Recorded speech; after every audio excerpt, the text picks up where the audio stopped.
আমার স্ক্রিনের নিচে যে ছবিটা দেখতে পাইতেছেন এটা হচ্ছে ইরানের একটা নাবালিকা মেয়ের।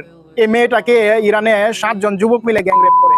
তো এই খবরটা যখন ইরানের প্রশাসন জানতে পারে সাথে সাথে পুলিশকে ইনফর্ম করে।